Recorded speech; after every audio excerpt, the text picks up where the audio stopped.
E hoje a gente agradece muito a presença do Paulo Cavazin, que vai fazer uma introdução para a gente sobre a disponibilidade de alimentos no estado de São Paulo.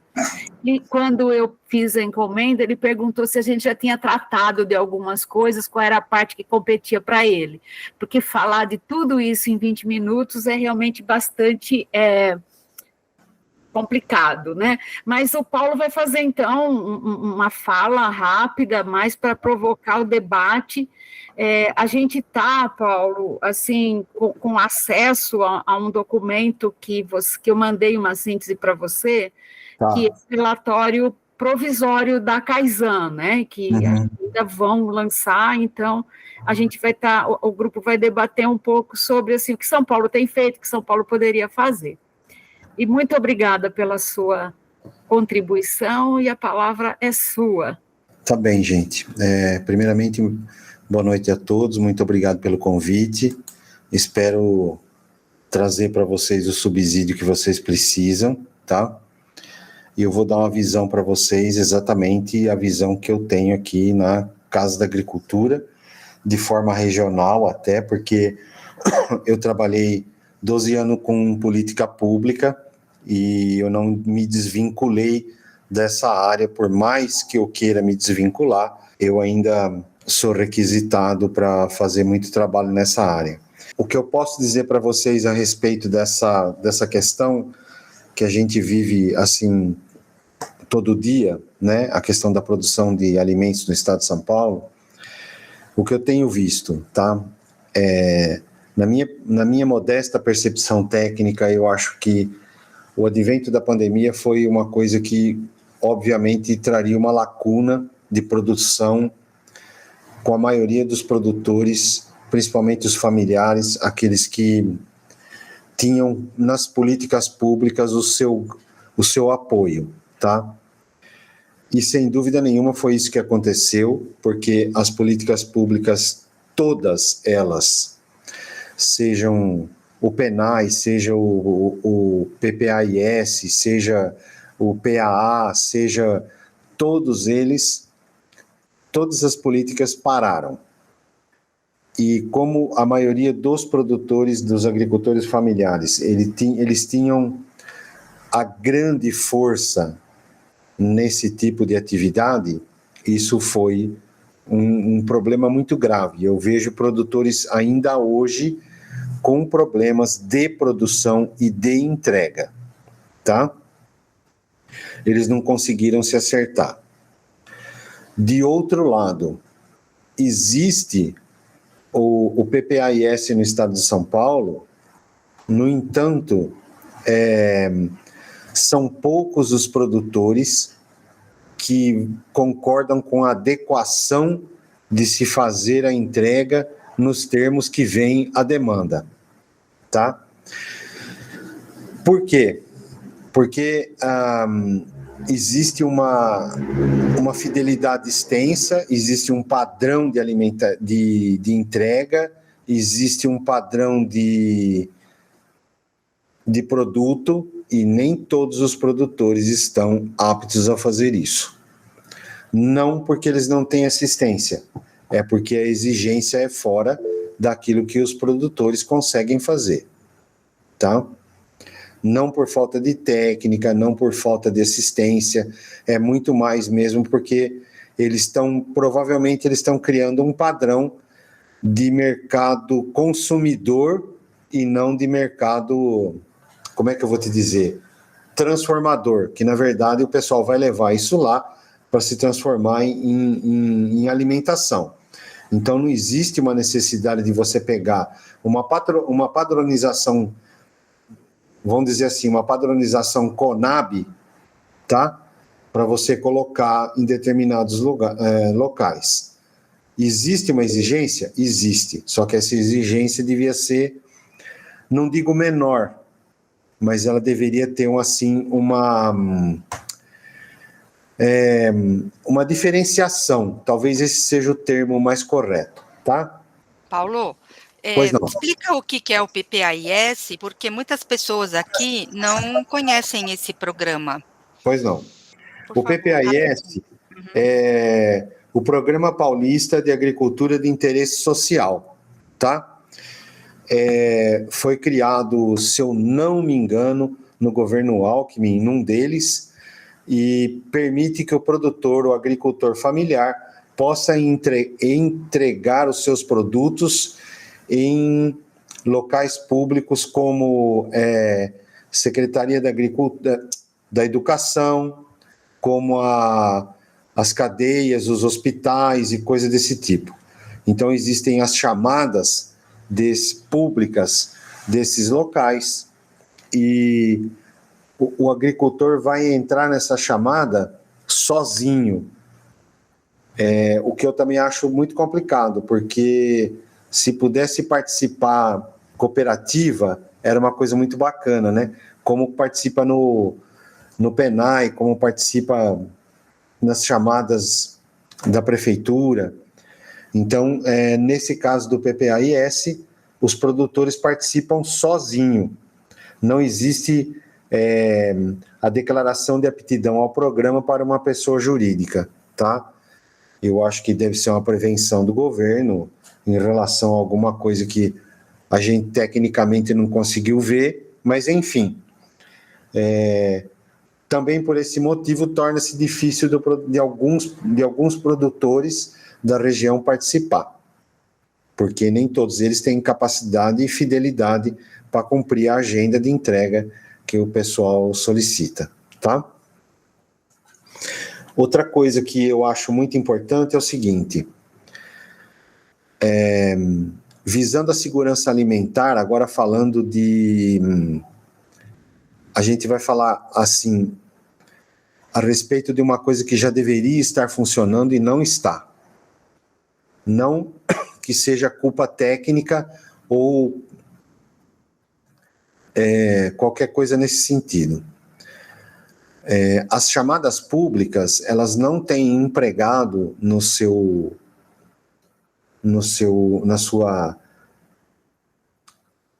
escrito lá, no seu texto, a obrigatoriedade da rotulagem dos elementos que chegam até a prefeitura.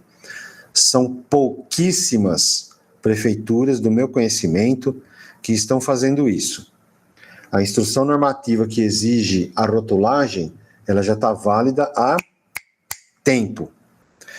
E isso prejudica muito a questão da segurança alimentar nas escolas, nas compras de entrega simultânea que vão para as APAES, para os hospitais e coisas desse tipo, porque a gente não tem como rastrear e saber de onde isso vem vindo.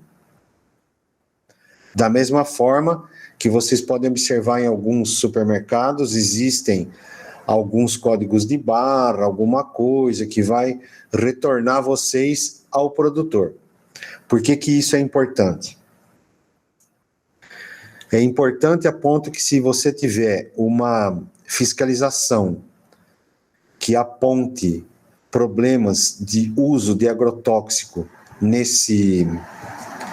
nessas entregas, a gente vai conseguir identificar quem está fazendo errado e não punir toda uma comunidade produtiva, tá?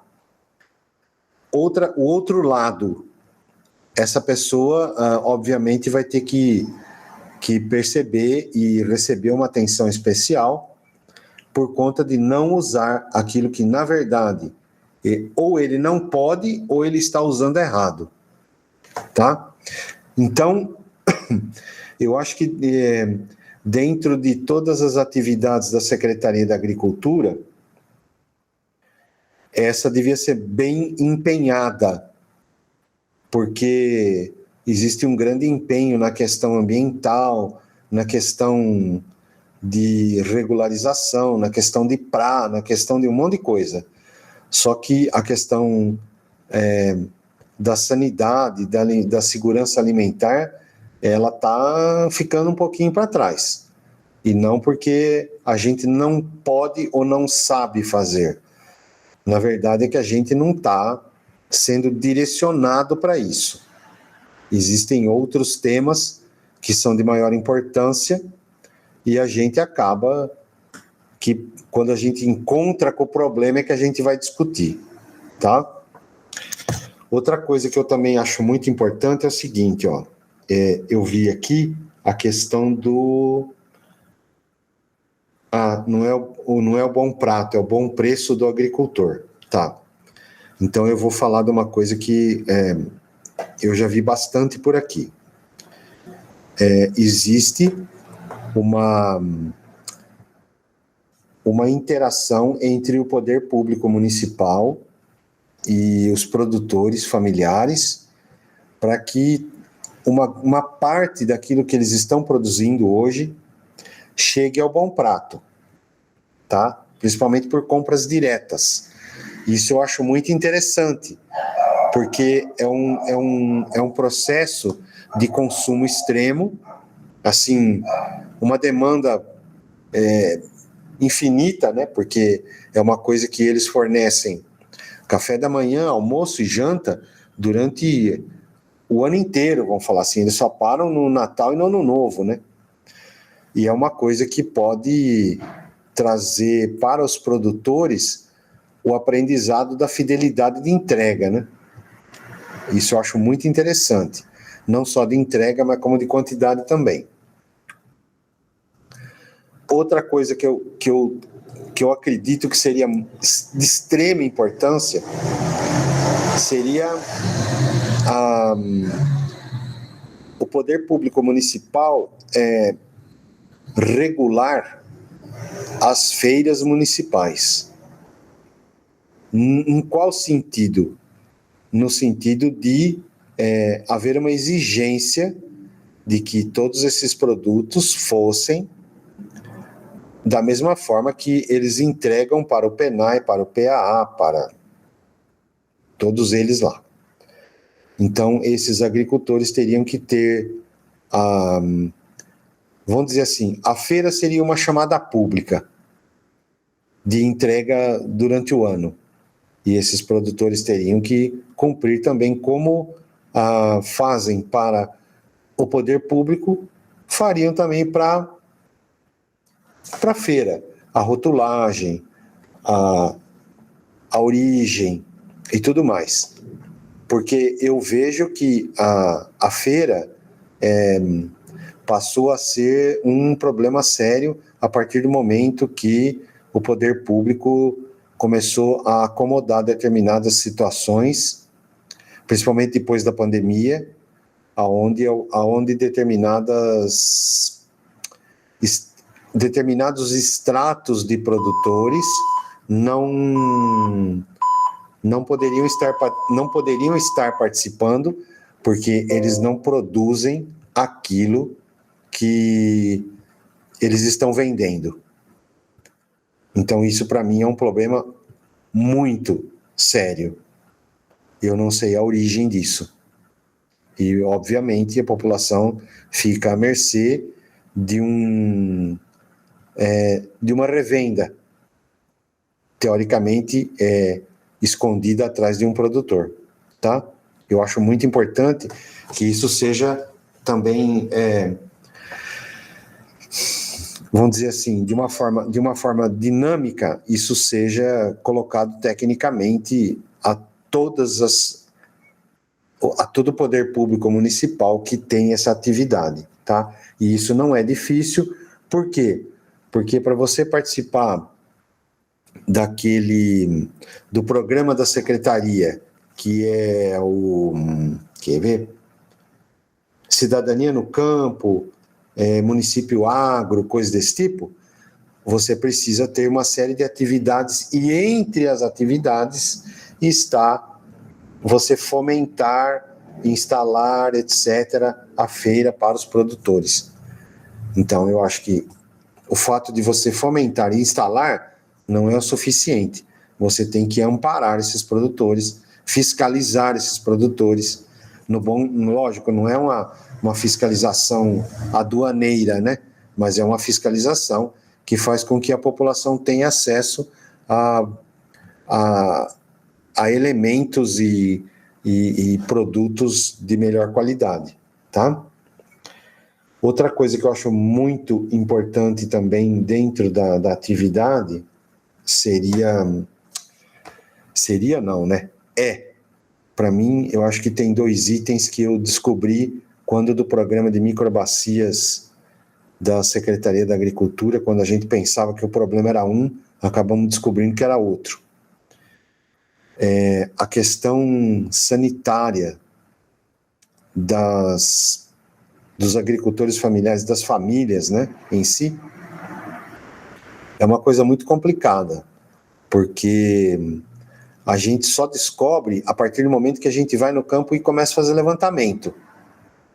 Então, como nós fomos para fazer essa atividade no programa, nós descobrimos que um dos maiores problemas que existiam na época era a questão sanitária e o lixo.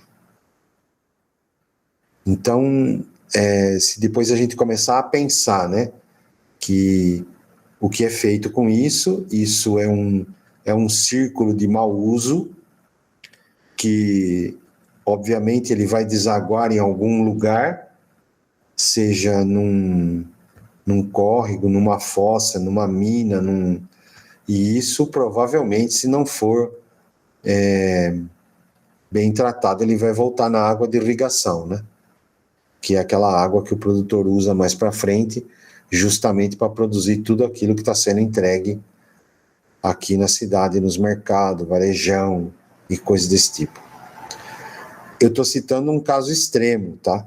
Não são todos os lugares que têm esse problema, mas eu acho super necessário que se dê uma atenção a esse tipo de coisa, porque a gente já está no estágio avançado de tecnologia, produção, drone, isso, não sei o quê, mas você chega lá, o produtor ainda não tem uma estrutura que você fala assim, não, é tranquilo porque ele não vai afetar os mananciais, as minas, as coisas, porque tudo isso daí foi bem planejado e a água vai ficar limpa, inclusive até a água que ele consome.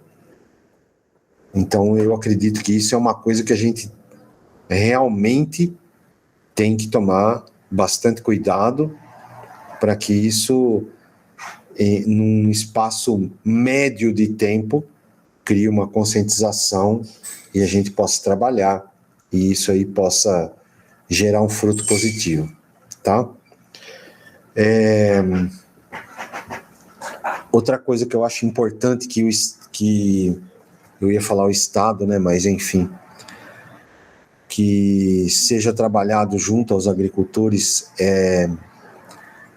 que eu acredito que é uma coisa extremamente importante, é a questão da comunicação, sabe?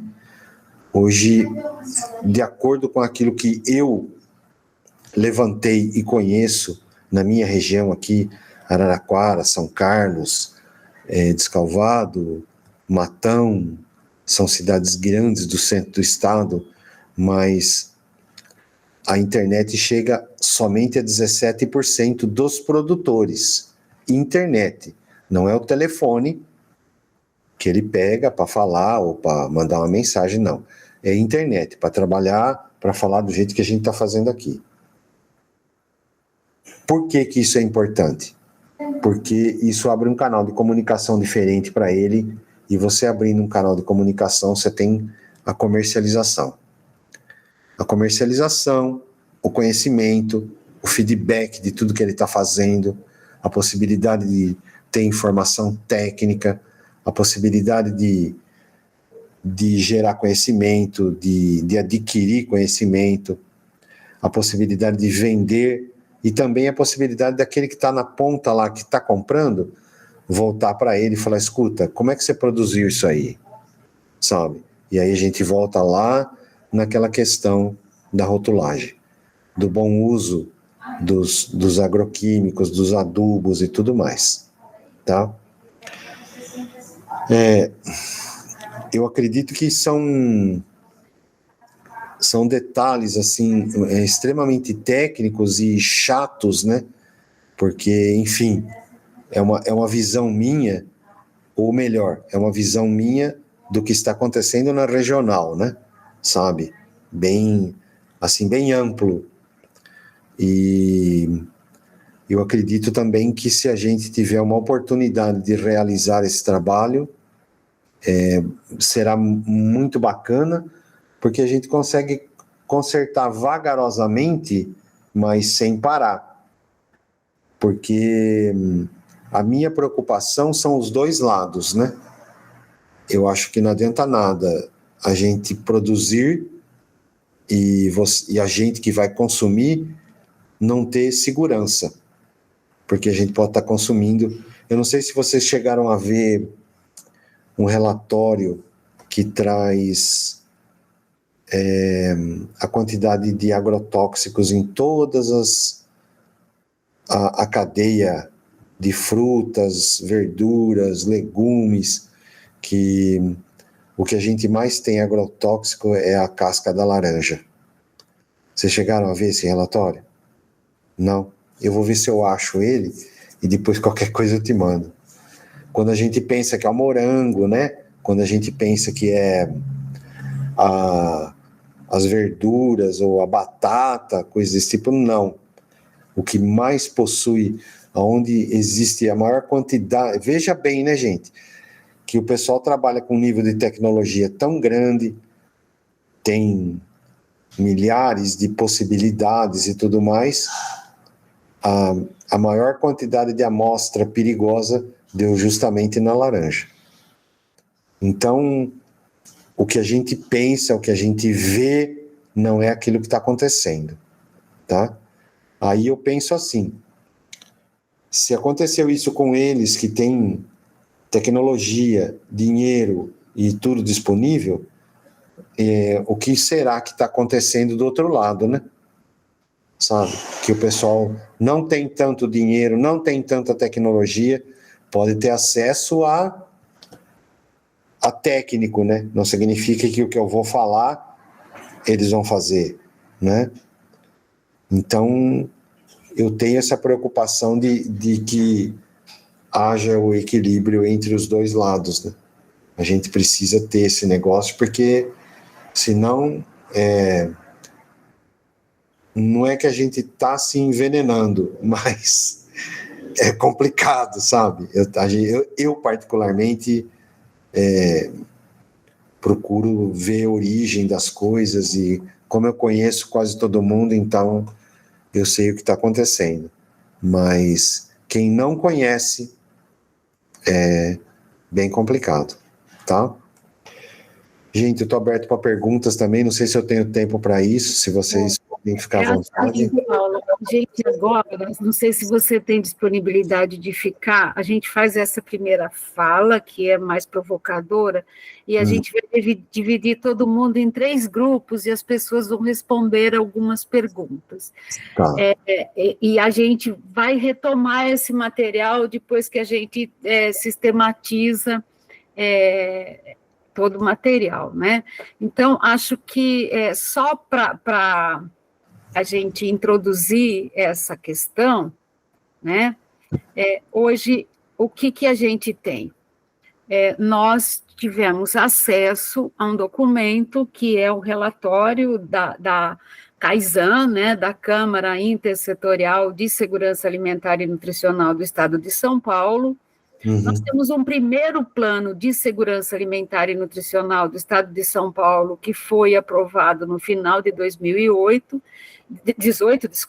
para vigorar entre 2019 a 2023. É um plano de 5 anos, porque ele deveria realmente coincidir com esse ano de planejamento e tal. Então, esse ano aqui é um ano de já começar a revisar o plano para elaborar um plano seguinte, ou pelo menos para atualizar esse plano.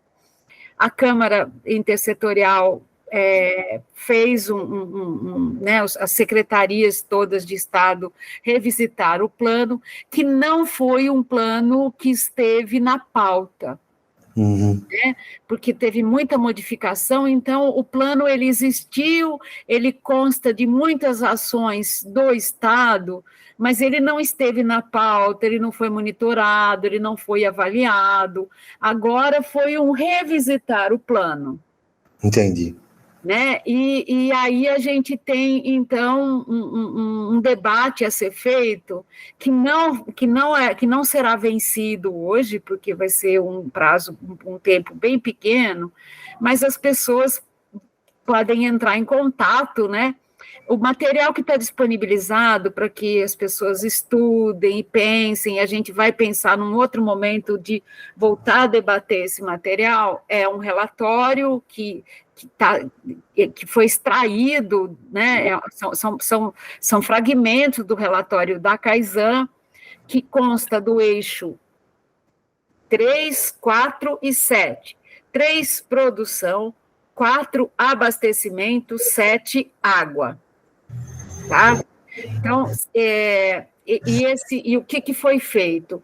A Kaizen se debruçou no plano, olhou o que foi feito, o que não foi feito, e eles acreditam que seja coisa para repactuar, e coisas que a Kaizen, nesse momento, entende que não é atribuição da Kaizen àquela proposta.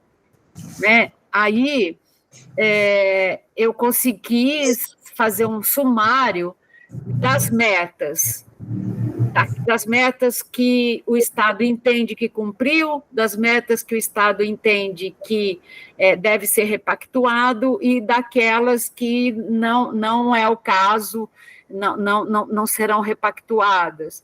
Mas ainda tem alguns ajustes a serem feitos ali, porque no material que eu consultei, tem muita coisa que está escrito assim, não procede, né? Não é o caso, e repactuar. Aí você não sabe o que é, o que não é, eu deixei no repactuar.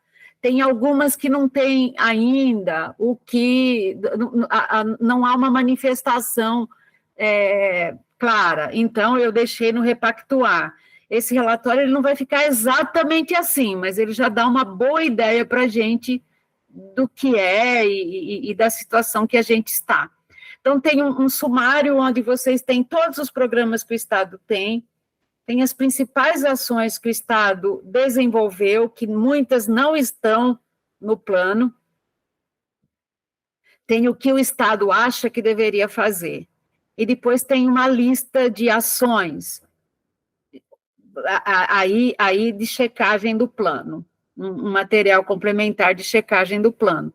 Não dá para olhar agora, eu acho que o importante é vocês, assim, como é que vocês olham para a questão da produção no estado de São Paulo, né? Então, as perguntas que a gente coloca hoje, deixa eu compartilhar minha tela, eu não queria falar muito, porque eu não quero roubar o tempo do debate, mas às vezes precisa esclarecer, né? As perguntas que a gente coloca hoje, né, a partir da sua realidade, quais os principais entraves para garantir a disponibilidade de alimentos saudáveis no estado de São Paulo? O Paulo, a partir da visão dele de uma regional importante no estado, né, importante para a laranja, principalmente, ele traz para a gente a visão dele. O que pode ser feito para avançar, né, nessas políticas de produção, transformação, abastecimento. Enfim, eu acho que a gente vai discutir hoje, né, disponibilidade de alimentos no estado de São Paulo, produzir, transformar e abastecer. Então, agora a gente vai fazer aquela distribuição dos grupos, a gente pede um pouquinho de paciência, porque a gente, às vezes, precisa ficar mudando gente de grupo para garantir que tenha nos 3 grupos moderadores que estão já com o link para fazer as anotações e tal, mas a gente já vai fazer isso agora. Na semana passada, é uma coisa para a gente debater aqui, na semana passada a gente puxou 8h20 e 10 minutos para encerrar 8h30, fica pouco e fica aquela coisa de atropelar, né? Então, a ideia seria essa. Eu coloquei no grupo e depois passei na sala. Não sei, depois a gente pensa melhor. porque quando acho que tem a gente pouca também... gente, Maria Rita, como foi hoje, dá. Quando tem 8 pessoas, por exemplo, aí esse tempo acaba ficando curto para a gente conversar mesmo. Talvez, eu não sei, a Aí a gente gente precisa ver também... como fazer.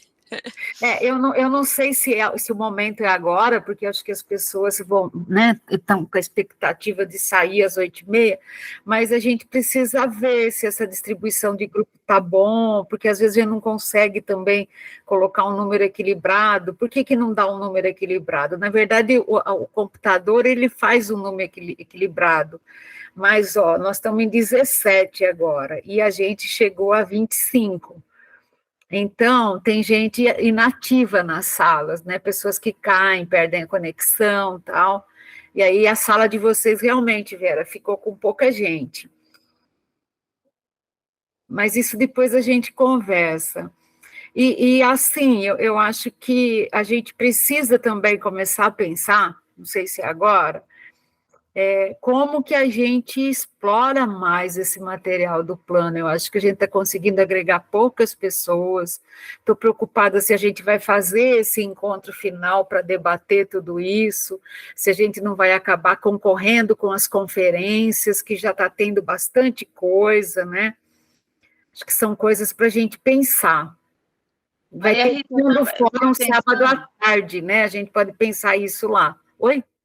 Eu estava pensando o seguinte, como as conferências têm o prazo até julho, e já deram uma data para as regionais, que vai ser em agosto, se a gente conseguiria fazer lá por setembro, assim, a gente continua com as oficinas, porque tem sido bastante, não está sendo fixo o número de pessoas, tem sempre variado, chegado gente nova, né?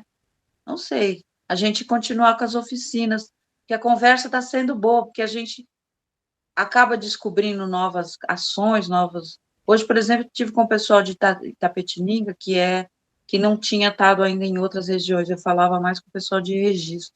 Eu não sei, eu penso que a gente poderia não acelerar o processo e dando mais espaço para as discussões, né? Não sei. A proposta eu vou passar logo para você, a proposta é a gente fazer ainda mais 3 encontros, né? A gente está no terceiro. O encontro da semana que vem discute acesso ao alimento, né? Que é a questão da fome, da insegurança alimentar. E os equipamentos para apoio nesse sentido. O outro encontro vai discutir a alimentação saudável, vai voltar um pouco do que já veio hoje, né? Que é como é que a gente garante alimento saudável de fato, a questão do agrotóxico, a questão da rotulagem, a questão da mídia, né? E o último vai discutir o CISAM, adesão ao CISAM, a política, a governança no estado de São Paulo. E a ideia era depois juntar todo esse material e fazer um encontro presencial para debater, na verdade, híbrido, porque a gente não tem dinheiro para fazer encontro presencial. A gente faria uma reunião num ponto que fosse estratégico, talvez São Paulo, mas cada um teria que ir por si. A gente não tem dinheiro para isso.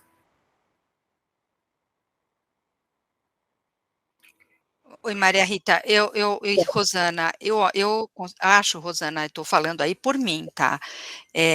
Eu não tenho condição, né, de dar continuidade nesses processos, até porque a gente está construindo a conferência e a gente está num momento complicado aqui em São Paulo, né, de transição. Então, assim, a gente está meio sem o apoio do poder público nesse processo, né?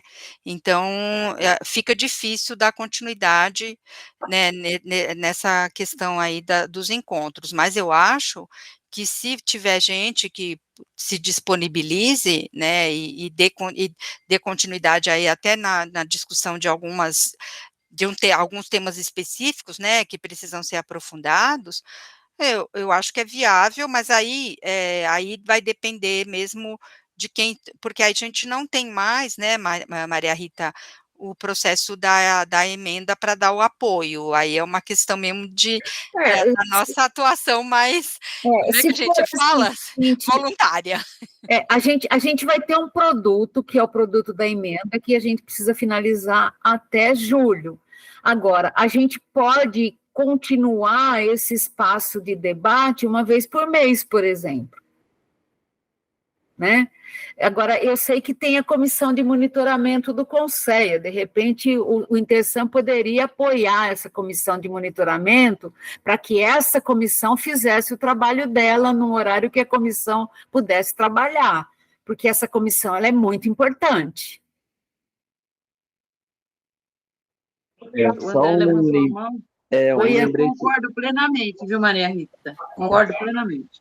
Só um compartilhamento, no Comusan, aqui em São Paulo, a gente tem feito quase sempre a segunda-feira de cada mês, um Comusan Conecta, que ele tem esse aspecto de ser uma espécie de um conselhão de participação social na perspectiva de SAM, articular com os diferentes conselhos em políticas públicas, e também de fazer o aprofundamento dos temas na perspectiva de monitoramento, acompanhamento das políticas públicas.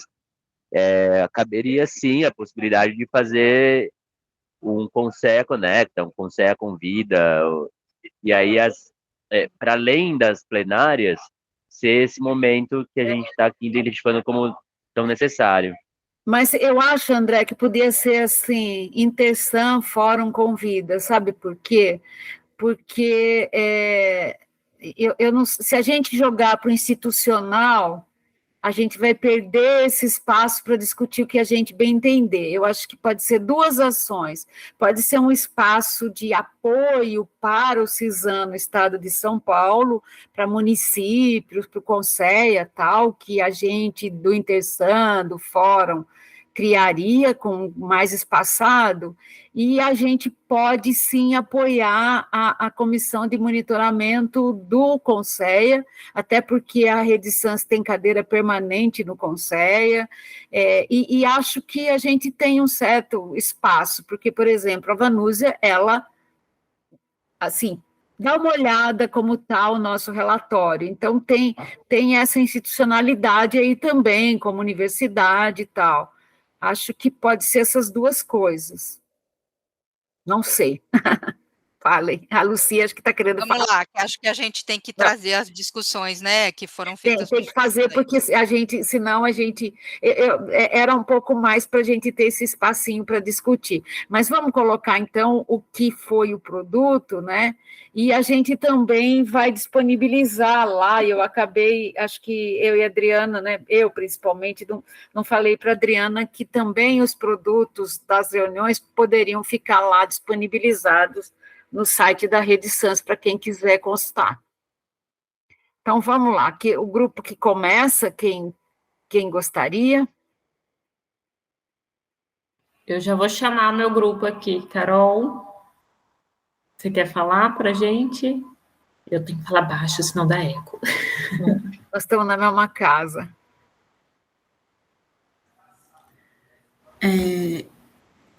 Adriana, falar? Isso. Faz só um resuminho do que a gente discutiu lá, Carol.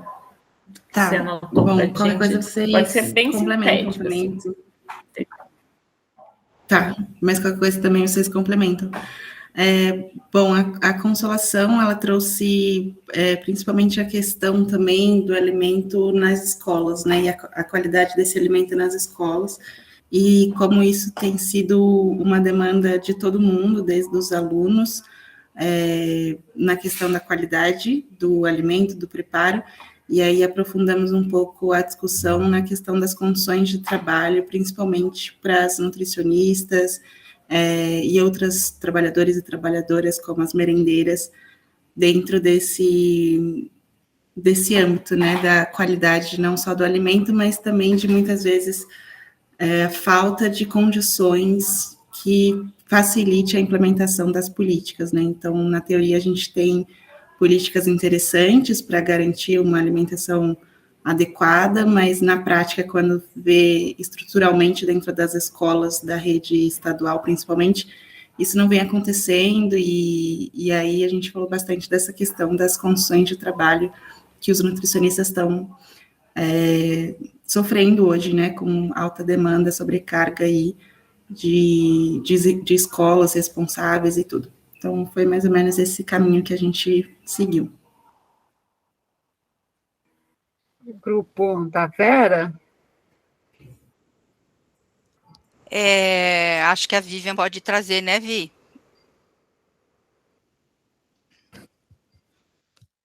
Vivian, você está aí? Deixa eu...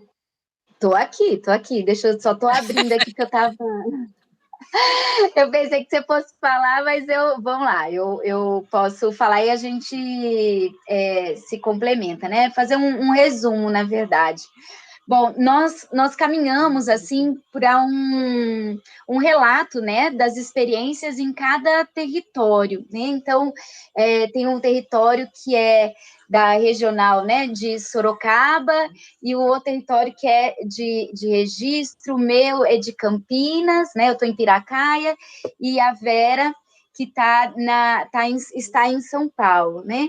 Então, uma coisa que nós identificamos, em especial nesses 3, né, territórios do interior de São Paulo, foi que é uma falta uma deficiência mesmo no trabalho de ATER, né? Então, da formação de técnicos, de ter técnicos, né, no quadro mesmo nas casas de agricultura, para apoiar os agricultores, os pequenos agricultores, inclusive na transição agroecológica, né? Então, como que a gente fala, né, dos alimentos saudáveis, sendo que não se fala muito sobre como fazer essa transição e sobre a produção, ou não se tem condição, os próprios técnicos não têm condição técnica de dar um apoio para os agricultores que querem, por exemplo, fazer essas transições ou que já produzem de forma agroecológica, né? Ou, por exemplo, a questão da certificação, né? Dessa certificação participativa. São todos os territórios que sabem dessa possibilidade de certificação participativa? Ou a gente fica sempre pensando, né, que a necessidade de certificação é algo que tem um valor elevado, e aí, por isso, como eu não tenho como ter esse valor elevado, eu acabo não tendo também quem consuma o meu alimento, porque depende das pessoas saberem que eu produzo de uma forma agroecológica, né, que eu não uso os agrotóxicos, né, mas que o que foi apontado também é que muitos agricultores, eles não sabem como fazer essa produção sem usar os agrotóxicos, muito por falta de uma assistência técnica, né? E aí a gente conversou sobre... Peraí, já estou correndo aqui para ver, né? Que aí a importância seria da gente, nesse momento, a gente colocar um foco, né, no que a gente precisa fazer para que a gente tenha, por exemplo, acesso aos materiais, que os nossos técnicos, eles tenham uma boa formação e que não seja um técnico, né, num município com uma zona rural enorme, ter um técnico apenas, né, na Casa de Agricultura. A gente entende que o orçamento, ele acaba indo muito mais para o agronegócio, para as grandes produções, e que não tem um orçamento para fortalecimento da produção familiar, né, e que aí não consegue também participar, né, das chamadas públicas. Então, a gente citou algumas necessidades, assim, né, com relação a reivindicações mesmo orçamentárias, né, de abrir concursos públicos para técnicos, né, falamos também do fomento a pesquisas voltadas para os trabalhadores, para os pequenos agricultores, as escutas mesmo, os agricultores familiares, o pensar mesmo as escolas no campo, não só os cursos técnicos agrícolas, mas também os cursos básicos, né? A educação básica no campo, né? Por exemplo, tem municípios que não tem mais escolas no campo. E aí as crianças têm que ir para a cidade, e essa cultura, né, do campo, ela acaba não sendo fortalecida. Então, a gente vê as novas gerações não estão engajadas, né, no fazer das suas famílias, e as próprias famílias, por ser tão difícil se manter no campo, por ter tão pouco apoio de políticas públicas, por não saber como fazer o seu trabalho de uma forma saudável também, não indicam para os seus próprios filhos seguirem, né, com o trabalho no campo. Então, nós falamos sim da produção, falamos sim da distribuição, mas também quando vemos quais são os problemas, a gente olhou para as várias dimensões desses problemas. Não sei, Vera, se eu fui feliz aqui na minha relatoria. Eu só queria falar uma coisa assim, muito para vocês prestarem atenção. Entre as coisas que não se reconhece como sendo do plano de segurança alimentar e nutricional está a pesquisa.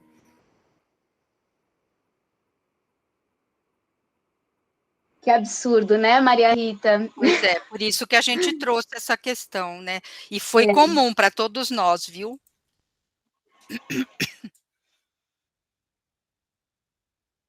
A Lucy quer comentar, pode comentar, Lucy.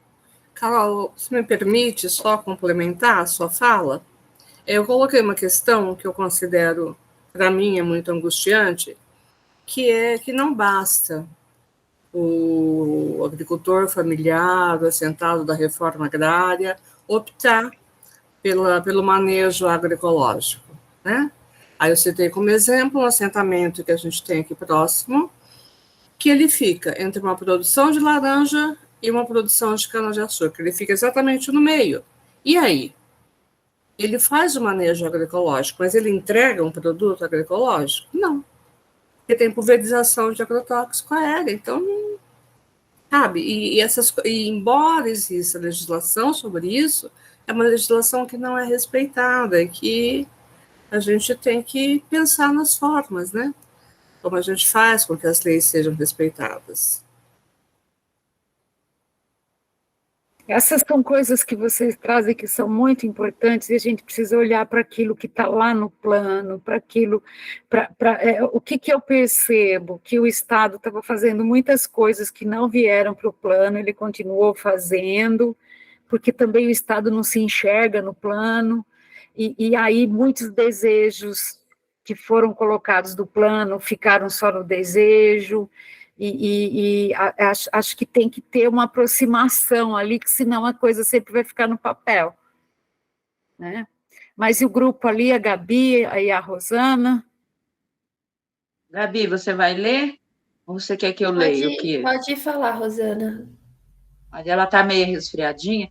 Então, a gente fez, deixa eu falar, estava no nosso grupo o José Domingos, que é produtor de Itapetininga, o André Luz, do Fórum, o Eric, a Alda Lemos, que é da região do Vale do Ribeira, a Carla Loureiro, que é uma estudante de nutrição do Rio de Janeiro, e eu, Rosana, que sou da região de Franca, e que aqui todo mundo já conhece, não precisa me apresentar, né? Então, vamos lá. A gente tentou fazer um parâmetro, né, com a discussão e com propostas. Eu vou ler o que a Gabi brilhantemente escreveu aqui, e depois, se tiver que complementar, alguém complementa também, né? Não é diferente de tudo que vocês já falaram, mas eu vou tentar ler rápido aqui.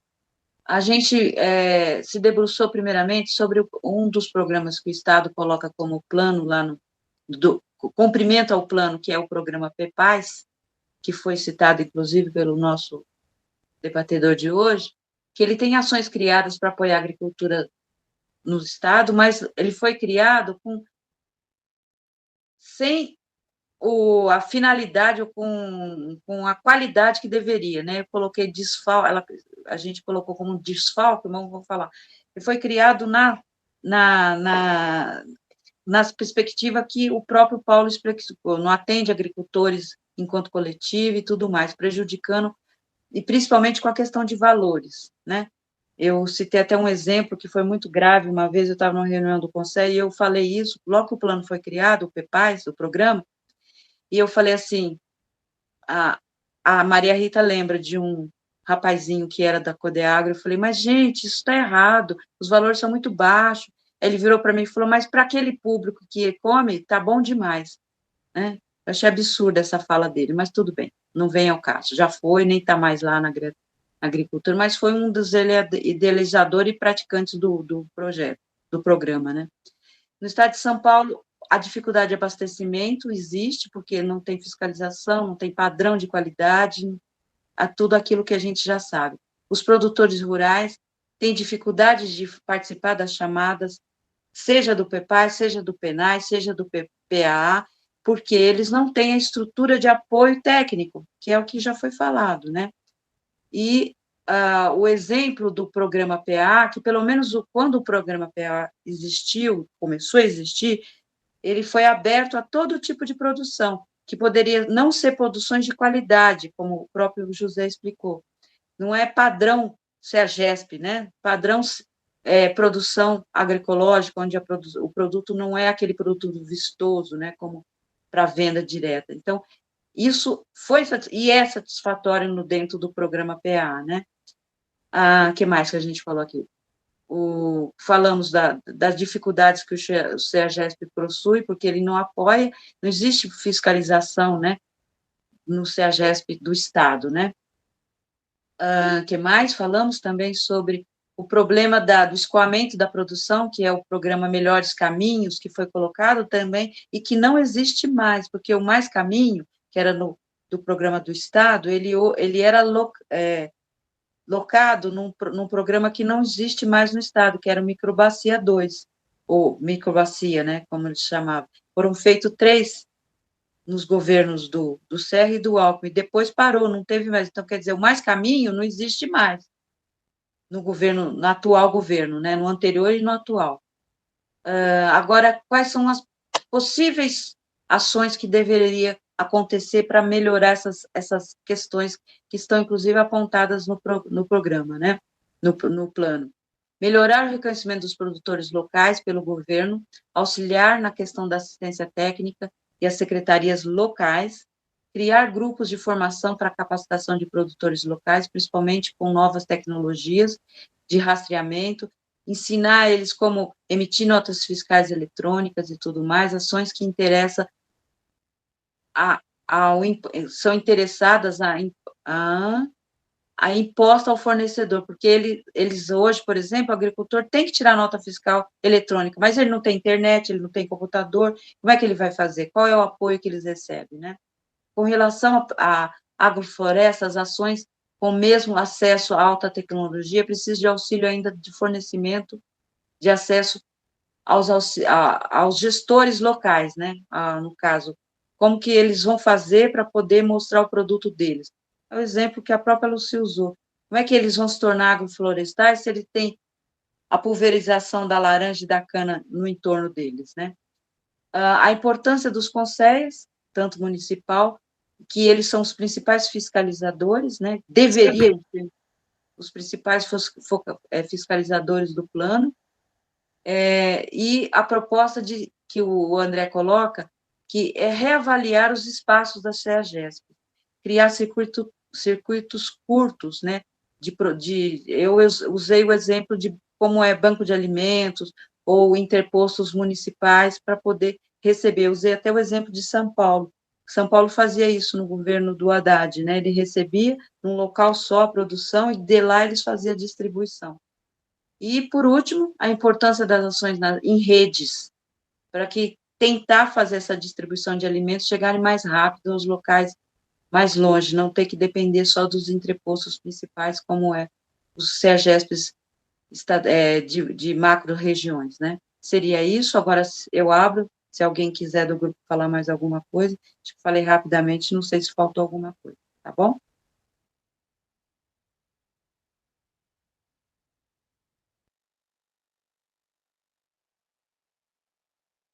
Bom, gente, acho que a gente também, né, 8h30, a gente já viu que a gente não termina mesmo, né? Então, ali entre 8h40, 8h45 é o nosso, vai acabar sendo o nosso teto. A gravação vai ficar disponibilizada logo lá para segunda, terça-feira a gente já consegue disponibilizar, né? Talvez até antes, né, Adriana? Porque a Adriana precisa marcar os tempos, o Mentel precisa editar, e eu tenho usado o final de semana para organizar o texto, então eu sempre vou disponibilizar para vocês segunda, terça-feira.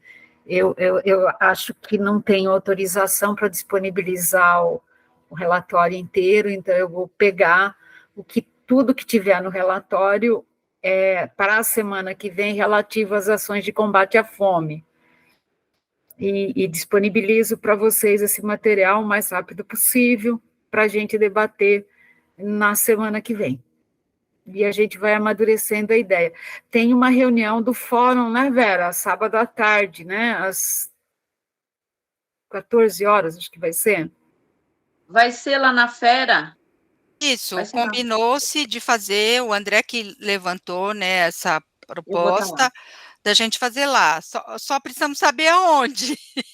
Que lá tem vai ser muitos presencial a reunião, não vai ser online. É presencincial, lá na feira. Você não vai estar lá?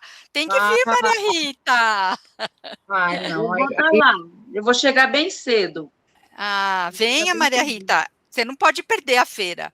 Ai, gente, olha, eu acabei de chegar ontem eu fui para registro, hoje para Iguape, eu acabei de chegar, estava até com medo estava lá com a Gláucia, estava até com medo de não chegar aqui em tempo, e agora cheguei em casa, me convidaram para ir para a Colômbia no dia 25, 26 de maio, não dá, eu não posso, não... Acho que não consigo colocar mais isso na minha agenda. Gostaria, a última vez que eu fui, adorei ter ido nessa feira, mas acho que não consigo. Mas vocês podiam fazer um híbrido, não sei se dá, né? Ela acha que é difícil, né, para a gente ter um espaço para fazer o encontro, teria que ver se tem, mas ali o sinal não é muito bom, Maria Rita, eu não sei como é que vai ser, eu frequento muito o Parque da Água Branca e ali é meio complicado, até para você baixar, né, as próprias mensagens do WhatsApp em alguns lugares, né. Ainda mais com aquele tanto de gente que vai estar lá, nem roteando o celular, né? Nós vamos ter que ver aonde que a gente vai poder fazer, não sei se o André está com algum contato lá, mas precisa ver. Ô Vera, eu vou chegar lá cedo, eu tento falar com vocês, porque vai ter o espaço das palestras, que já está aberto, que tem um calendário de atividades, né? Isso. Como o pessoal da organização, eu faço parte aqui da comissão regional, do MST, então, eu vou ver com eles lá se tem uma salinha que a gente possa sentar. Eu só estou preocupada que nós vamos de van, e o pessoal já falou, nós vamos ver se sai de lá umas 2 horas. Nós vamos chegar bem cedinho, viajar de madrugada e chegar lá cedo. Mas eu tento participar, se eu estiver por lá, eu quero muito participar e vê-los. Oi, Vivian. Está fechado seu microfone. Desculpa, eu posso dar só um informe também sobre a feira? Que a gente conseguiu ali com a organização, tá praticamente tudo certo, uma barraca agroecológica para divulgação, assim, né, tanto de tudo, né, o que a gente está, da agenda mesmo de agroecologia desse ano. Então, a gente tem aí o Encontro Paulista de Agroecologia, já agendado para setembro, então vai ser um espaço que a gente vai poder falar e divulgar, e o CBA, né, o Congresso Brasileiro de Agroecologia, em novembro, no Rio de Janeiro, e no domingo tem um lançamento como um ato público, um ato político, assim, do lançamento do CBA. Então, quem tiver por lá e quiser se juntar, né, nessa barraca agroecológica, de quinta até domingo, vai ter esse espaço para a gente trocar, tá bom? Para a gente colocar a agenda em dia, assim. Legal. Põe direitinho lá no grupo, Vivian, onde vai ficar a barraca, por favor. Eu não sei onde vai ficar. explicar ainda. Eu vou perguntar para as pessoas que vão chegar na quinta-feira. Acho que elas vão chegar e aí vocês vão saber. Depois que a gente vai saber, é isso. Mas aí, quando souber, fala para a gente, tá bom? Pode deixar, tá ótimo. Obrigada. O André também está pedindo a palavra. Não, só para... Eu coloquei no chat, não sei se vocês viram, mas fica na nossa memória oficial de que essa atividade mensal pode se chamar CISAM em Ação, porque é uma forma da gente valorizar cada vez mais a expressão CISAM, usar sempre a logomarca do CISAM. Não sei se vocês se lembram quando a Caixa Econômica fez uma grande campanha da sua reinserção no mercado. Era um tagzinho assim, muito singelo que chamava Aqui Tem Caixa. Isso na década de 80. E a gente precisava fazer algo assim muito visual.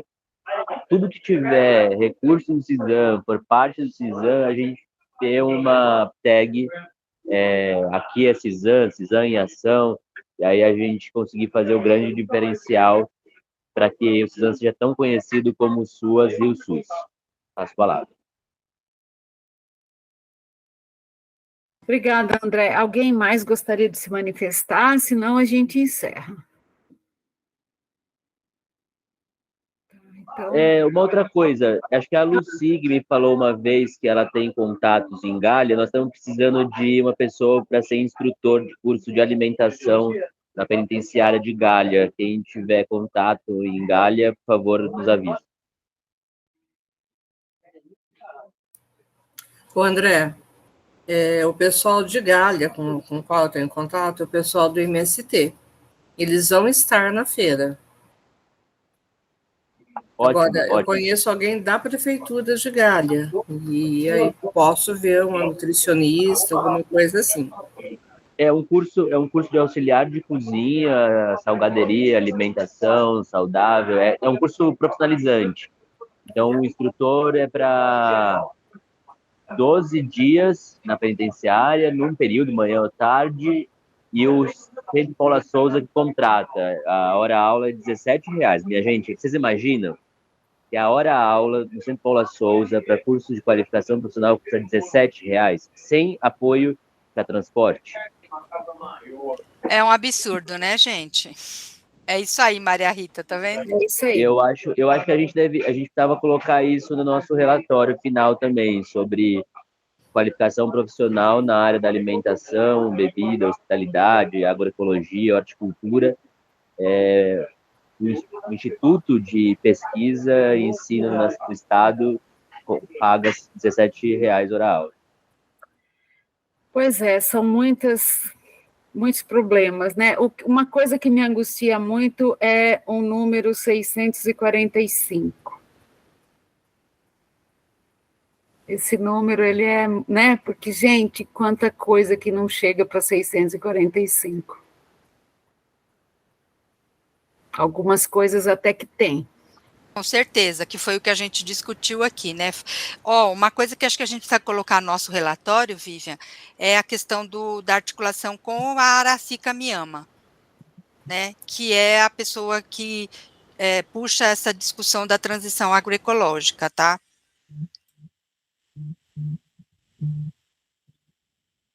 Tá, perfeito. A foto? A foto, quem vai tirar? Eu não consigo. Adriana, que é... Vai tirar, Adriana, que é Tchau, gente. Boa noite. Boa noite, boa noite. Tchau. Gente, obrigada. Boa noite. Boa noite. Boa noite.